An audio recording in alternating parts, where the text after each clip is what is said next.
Pernah kebayang masuk ke rumah sakit yang sudah ditutup puluhan tahun, tapi suara monitor jantungnya masih bunyi.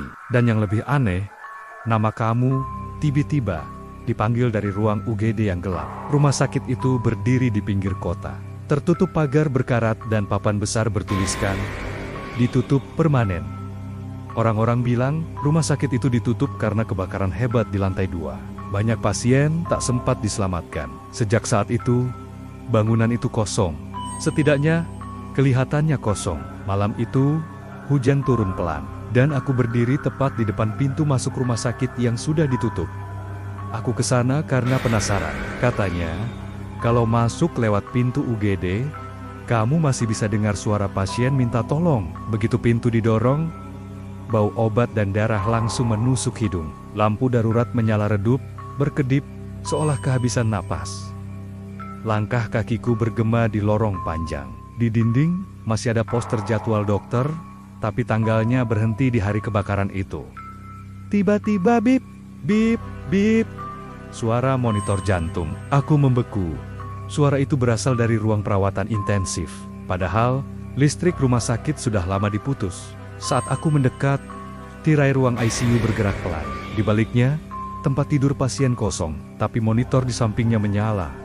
Garis detaknya stabil, lalu suara pelan terdengar. "Dok, jangan tinggalin saya." Aku mundur perlahan, namun lantai di belakangku berderit. Dan saat itu juga, suara-suara lain muncul. Tangisan, batuk, rintihan kesakitan, semua bercampur. Seperti rumah sakit itu kembali hidup. Di ujung lorong, aku melihat suster berdiri membelakangiku. Seragamnya hangus, rambutnya menempel di leher. Ia berbalik perlahan. Wajahnya hitam terbakar, tapi senyumnya masih utuh. "Pasien baru ya?" katanya lembut. "Tolong isi data dulu." Tangannya menunjuk buku pendaftaran. Aku menunduk dan melihat namaku sudah tertulis di sana. Dengan keterangan, kamar ke-207, seketika lampu padam.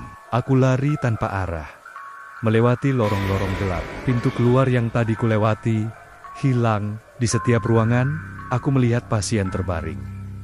Kulit mereka pucat, mata kosong, selang masih menempel. Semua menatapku. Serempak.